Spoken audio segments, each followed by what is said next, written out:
哦吼，猪哥搞空调即搞辣空调。大家好啊，我是猪哥。今天8月19号啊，天气阴沉阴沉了，准备要下雨的节奏了。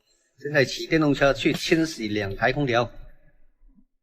这里是永湖时代花园，一个高档的小区啊。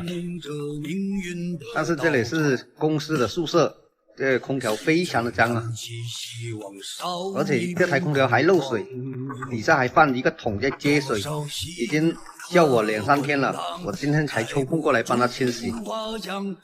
总共要洗2台，隔壁还有1台，现在就清洗这一台先。现在就把空调整个外壳全部拆开，深度清洗。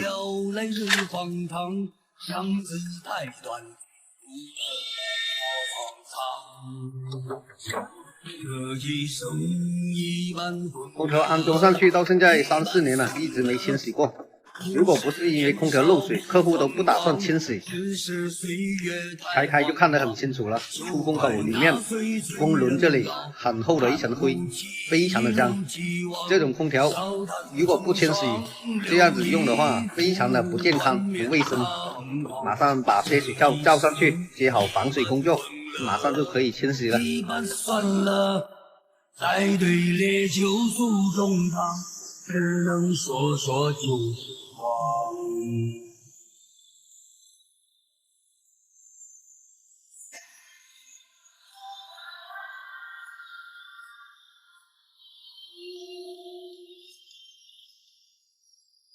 内机清洗干净了，直接把过滤网还有外壳全部通通都冲干净。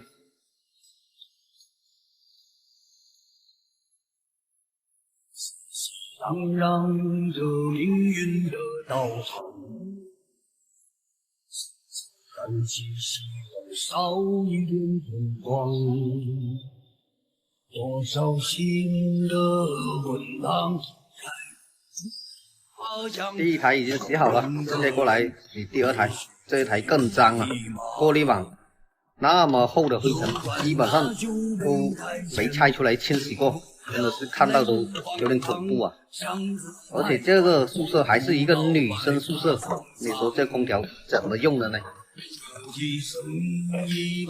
把外壳拆开，全部拿到卫生间，通通全部清洗干干净净的。只是岁月太荒唐，就怪那岁岁人老。看不起一如既往，笑看风霜，留一副冠冕堂皇。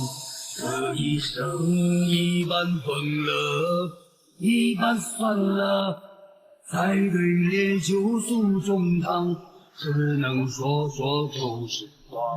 就怪那酒杯太浅，进入了来日方长。历时1个小时，2台空调洗好了，现在就把外壳通通装回去就可以了。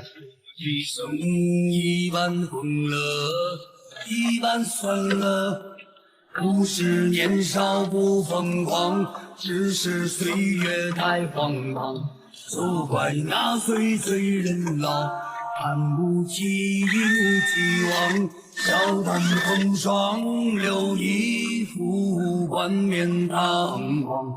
这一生空调定期深度清洗是很有必要的，清洗了以后节能省电，制冷效果又好。好了，现在空调也都试好机了，这台也没漏水了。